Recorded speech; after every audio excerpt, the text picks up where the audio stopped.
Hello all, कैसे हैं आप लोग। उम्मीद करता हूँ ठीक होंगे। हम लोगों ने लास्ट जो वीडियो था उसमें पृथ्वी की आंतरिक संरचना, इंटरनल स्ट्रक्चर ऑफ अर्थ के बारे में अध्ययन किया और हमने जो लास्ट टॉपिक था भूकंप के आधार पर पृथ्वी की आंतरिक संरचना के बारे में अध्ययन का नेक्स्ट वीडियो में स्टडी करने के लिए चॉइस किया था, क्योंकि वीडियो अगर हम उसमें ही कवर करते तो वीडियो काफ़ी लंबा हो जाता। तो आज हम यहाँ पर देखेंगे कि जो पृथ्वी है उसकी आंतरिक संरचना के बारे में जो सबसे बड़ा प्राकृतिक प्रमाण है वह भूकंप विज्ञान के साक्ष्य हैं। भूकंप विज्ञान के साक्ष्य क्यों सबसे अधिक रिलीवेंट हैं, सबसे अधिक प्रमाणित हैं? क्योंकि यह बेसिकली फिजिक्स के नियम पर आधारित हैं और सार्वभौमिक सत्य के ऊपर आधारित हैं, जिनके आधार पर हम बहुत अच्छे से व्याख्या कर सकते हैं पृथ्वी की आंतरिक संरचना का।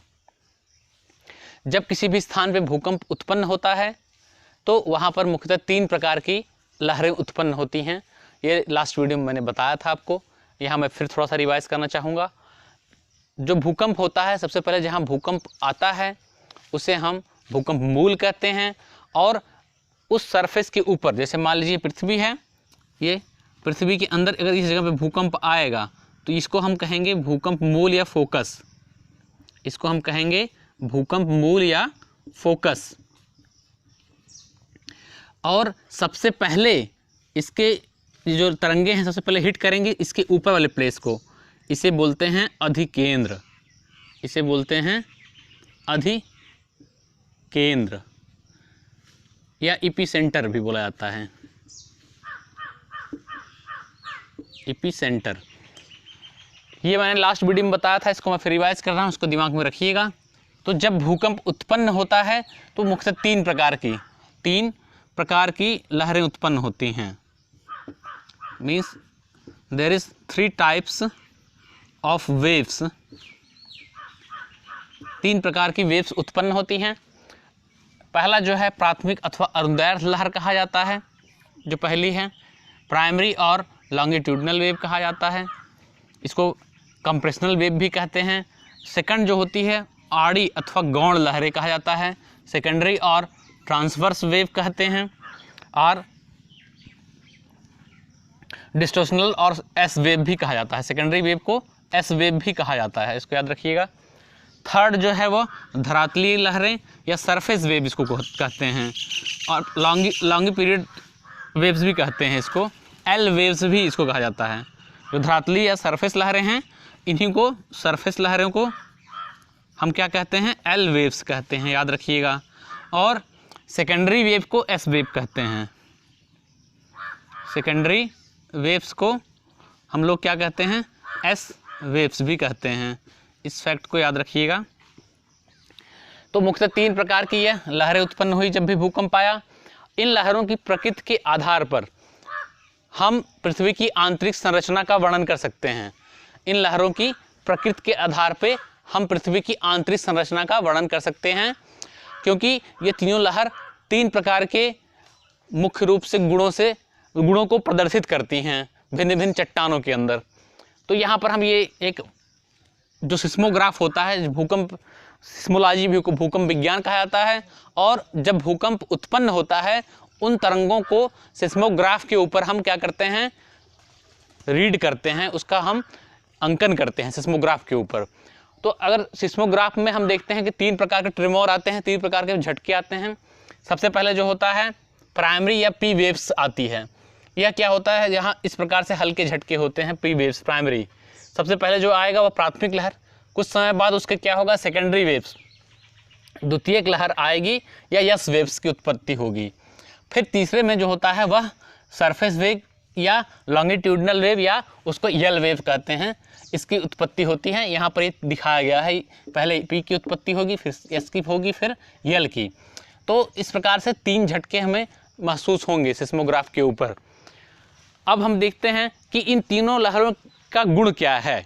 सबसे पहले हम बात करते हैं प्राथमिक अथवा अनुदैर्ध्य लहर के बारे में। सबसे पहले हम बात करते हैं प्राथमिक अथवा अनुदैर्ध्य लहर के बारे में। देखिए,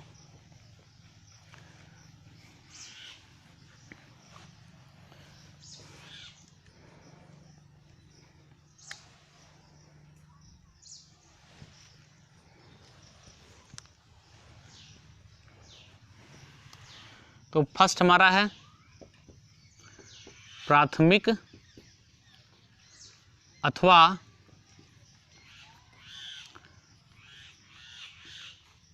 अनुदैर्ध्य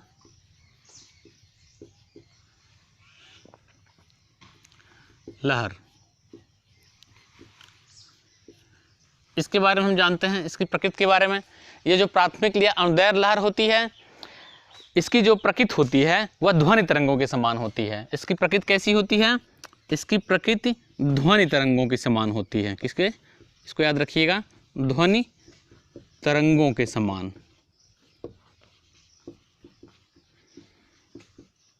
ध्वनि तरंगों के समान मतलब जो प्राथमिक है या प्राइमरी वेव्स है, वो उनकी जो प्रकृति होती है कैसी होती है? ध्वनि तरंगों के समान होती है। अब यहाँ पर हम ये बात करेंगे कि ध्वनि तरंगें जो होती हैं उनकी प्रकृति क्या होती है। इनमें जो कणों की गति होती है वह लहर के सीध में होती है।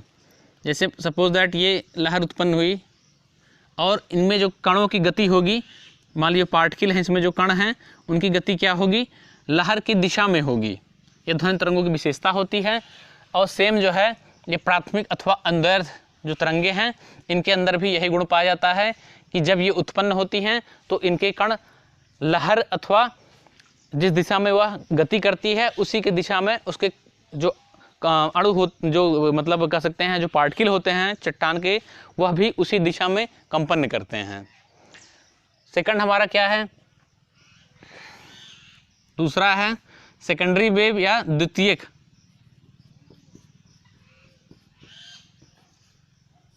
लहरें। इनके बारे में देख लेते हैं। यह जल तरंग के समान होती है। इनकी प्रकृति कैसी होती है? प्रकृति इनकी कैसी होती है? जल तरंग के समान। जल तरंग के समान इनकी प्रकृति कैसी होती है? जल तरंग के समान होती है। अब जल तरंग से क्या आशय होता है?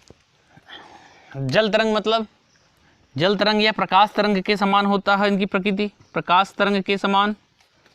इसका मतलब क्या हुआ कि ये जो लहरें होती हैं इनमें जो कण होते हैं वो क्या करते हैं? ऊपर नीचे मतलब 90 अंश के कोण पर क्या करते हैं? कंपन करते हैं।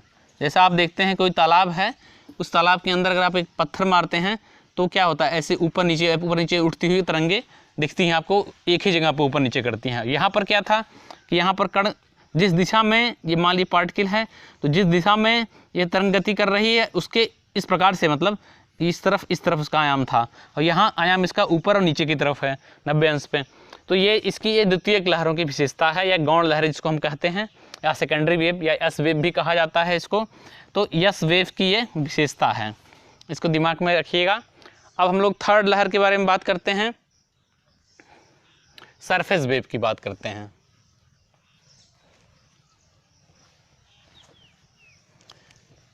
अब हम लोग धरातली लहर या सरफेस लहर या यल वेव के बारे में बात करते हैं। अब हम लोग किसकी बात करते हैं? थर्ड है धरातली लहर,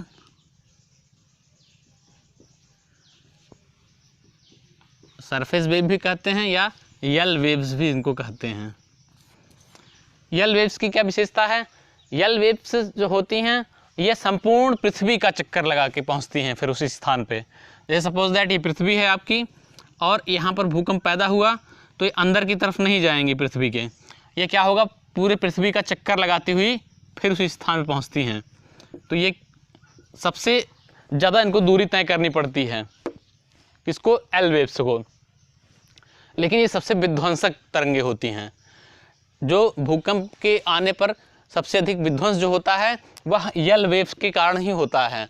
यल वेव्स सबसे ज़्यादा विध्वंसक तरंगे मानी गई हैं और इन्हीं के कारण सबसे अधिक जो धरातल पे नुकसान होता है वो इन्हीं तरंगों के कारण होता है।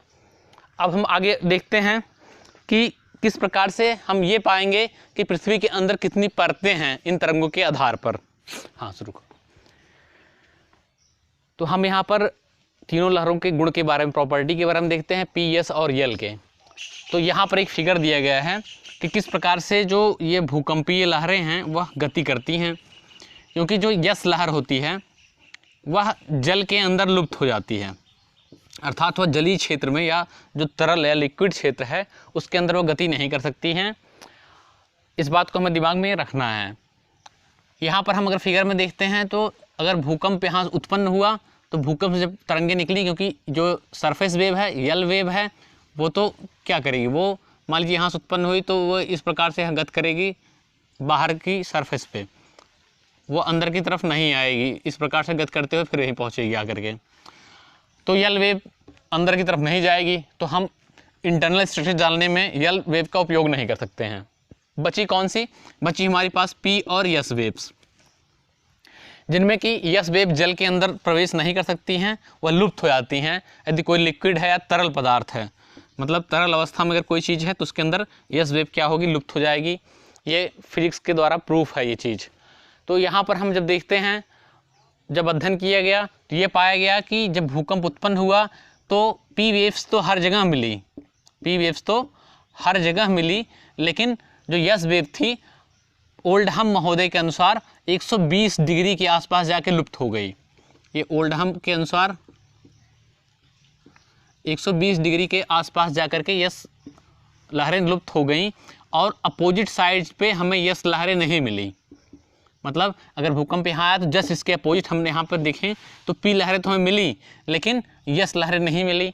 तो ये किस बात को दिखाता है? ये दिखाता है कि इसका मतलब 120 डिग्री के आसपास पृथ्वी के अंदर कहीं न कहीं एक कोर है, जो कि किस अवस्था में है? तरल अवस्था में है। कोर किस अवस्था में है? तरल अवस्था में है। वह इस बात को दिखाता है। और यहाँ पर जब हम बात करते हैं 3 प्रकार की परतों का अध्ययन किया गया, यह पाया गया कि पृथ्वी के अंदर 3 परतें हैं। अर्थात अगर हम बांटना चाहें तो पृथ्वी को 3 भागों में बांट सकते हैं मुख्यतः। किस आधार पर इसको माना गया, कैसे ये पाया गया? यहाँ सबसे पहले ऊपरी परत अपर लेयर, मध्यवर्ती परत इंटरमीडिएट लेयर और निचली परत लोअर लेयर, ये 3 भाग में इसको बांटा गया, ऊपरी परत, मध्यवर्ती परत और निचली परत। तो कैसे इस पता चला कि ये 3 परतें हैं, इसको देखते हैं। सबसे पहले जेफरीज महोदय ने 1906 में कल्पा घाटी में आए भूकंप का अध्ययन करके यह पाया कि इन तरंगों के अलावा भी कुछ तरंगे, मुख्यतः 3 प्रकार की तरंगे पाई गई, जिसमें पहला जो है यहाँ पर पीजी और एसजी नाम की तरंगे मिली। पीजी और एसजी, इनकी जो गति थी चट्टान के अंदर वो 5.4 किलोमीटर पर सेकंड से लेकर के 3.3 किलोमीटर पर सेकंड, मतलब पीजी की जो गति थी चट्टान के अंदर वह 5.4 किलोमीटर पर सेकंड थी, एसजी की जो गति थी वह 3.3 किलोमीटर पर सेकंड थी। इस आधार पर यह माना गया कि जो पृथ्वी है उसके अंदर एक ऐसा पार्ट है जिसका घनत्व 2.7 ग्राम पर सेंटीमीटर क्यूब के आसपास है, और यह जो पार्ट है वह ग्रेनाइट चट्टानों से बना हुआ है। और क्योंकि यहाँ पर पीजी और एसजी की जो गति थी वह कम थी, तो ये माना गया कि जो ऊपरी चट्टान है वो परतदार सेल का बना हुआ, क्योंकि घनत्व बढ़ने के साथ ही उसकी गति बढ़ जाती है चट्टानों की। घनत्व अगर बढ़ रहा है चट्टान का तो उसके अंदर गति करने, जो कंपन करने की, गति करने की जो कैपेसिटी है तरंगों को बढ़ जाती है, अर्थात उनकी गति में अचानक से वृद्धि होती है। यदि चट्टानों का क्या बढ़ता है, घनत्व बढ़ता है, तो इस आधार पे हम ये मान सकते हैं कि जो ऊपरी परत है, ऊपरी जो आपका सरफेस है, ऊपरी परत, वह किस प्रकार की है? परतदार सेलों की बनी हुई है, और उसका घनत्व तो कम है, 2.7 के आसपास है, क्योंकि यहाँ पर पीजी और एसजी टाइप की जो मुख्य रूप से 2 लहरें पाई गई उनकी गति कम थी। सेकंड क्या था? दूसरा जो है मध्यवर्ती परत, ये कोनार्ड महोदय ने 1932 ईस्वी में 2 अन्य प्रकार की लहरों का अंकन किया, जिनको कि पी स्टार, ए स्टार के रूप में जाना गया, और इनकी गति ज़्यादा थी, 6 से 7 किलोमीटर पर सेकंड से पी स्टार की, और 3 से 4 किलोमीटर पर सेकंड गति एस स्टार का था। तो ये माना गया कि सेल का घनत्व 3, यहाँ पर सेल का जो घनत्व है 3 ग्राम पर सेंटीमीटर क्यूब के आसपास है। डाली और जेफरीज महोदय ने कहा कि यह मुख्यतः बेसाल्ट चट्टानों से बनी हुई होगी। वैगनर तथा होम्स के अनुसार कहा गया कि नहीं, ये एम्फीबोलाइड चट्टान हो सकती है। और थर्ड जो था, थर्ड निचली परत, अब निचली परत की बात करते हैं। थर्ड जो था वह निचली परत था।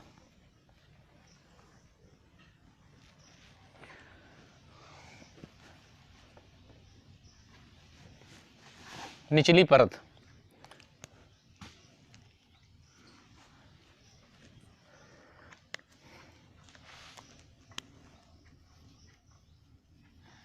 निचली परत या लोअर लेयर की बात करते हैं, लोअर लेयर। यहाँ पर क्या देखा गया थर्ड में कि यहाँ पर जो तरंग गति थी अचानक से बहुत ज़्यादा बढ़ गई और यहाँ पर पी और एस प्रकार की लहरें, ऐसा माना गया है कि पी और एस प्रकार की लहरें हैं, तरंग हैं। और यहाँ पर जो गति है 7.8 किलोमीटर पर सेकंड पी की गति मानी गई और जो यस की गति थी वह 4.5 किलोमीटर पर सेकंड मानी गई, 4.5 किलोमीटर पर सेकंड ये पाया गया। इसके आधार पे ये हुआ कि क्योंकि ये सर्वाधिक तेज से चल रही है, इसका मतलब यहाँ पर घनत्व तो ज़्यादा है, घनत्व ज़्यादा है। अगर घनत्व ज़्यादा है तो इसका मतलब कि ये लहरें ऐसे क्षेत्र से होकर गुजर रही हैं जहाँ पर कि अधिक घनत्व की चट्टानें पाई जाती हैं। तो तीसरा ये माना गया कि जो पृथ्वी का कोर है वह अधिक घनत्व का है और इस अधिक घनत्व वाली चट्टानें जो होती हैं इनके अंदर ही जो गति होती है सबसे ज़्यादा होती है। जैसे जैसे घनत्व बढ़ता है वैसे से इन तरंगों की गति बढ़ती है। तो इस आधार पर माना गया कि पृथ्वी के अंदर एक कोर है जिसका घनत्व बहुत अधिक है। यहाँ पर किस प्रकार की सेलें, पेरियोडाइट और ड्रोनाइट प्रकार की सेलें मानी गई। पेरियोडाइट ये माना गया कि ये सेलें जो है पेरियोडाइट प्रकार की हो सकती हैं। तो इस आधार पे भूकंपीय लहरों के आधार पे हमने पाया कि 3 प्रकार की, क्योंकि यहाँ पर लहरें उत्पन्न हुई, पी एस एक हो गया, दूसरा क्या हो गया पी जी एस जी हो गया, तीसरा क्या हो गया पी स्टार और एस स्टार। इसके आधार पे माना गया कि पृथ्वी में कितनी परतें हैं। पृथ्वी की पूरे आंतरिक संरचना के बारे में माना गया कि पृथ्वी जो है इसके 3 लेयर हो सकते हैं। पृथ्वी कितने लेयर हो सकते हैं? 3, बेसिकली 3 लेयर हो सकते हैं। क्यों? क्योंकि ये तीनों की गति अलग अलग थी। पी एस सबसे अधिक गति करने वाली लहरें थी, पी जी एस जी जो थी वह मध्यम गति करने वाली लहरें थी, नहीं सबसे कम जो है इनकी स्पीड थी पी जी एस जी की, और सबसे अधिक जो गति थी वह पी स्टार और एस स्टार की। इस प्रकार से ये कन्फर्म हुआ कि जो पृथ्वी है, पृथ्वी को हम मुख्यतः 3 भाग में बांट सकते हैं मेजर। अब आगे हम देखेंगे कि क्या आधुनिक मत नहीं, आगे हम देखेंगे कि रासायनिक संरचना स्वेस के अनुसार, स्वेस महोदय के अनुसार देखेंगे पृथ्वी की रासायनिक संरचना क्या है। इस आधार पर ये मानते हुए कि पृथ्वी को हम मुख्यतः 3 भागों में बांट सकते हैं।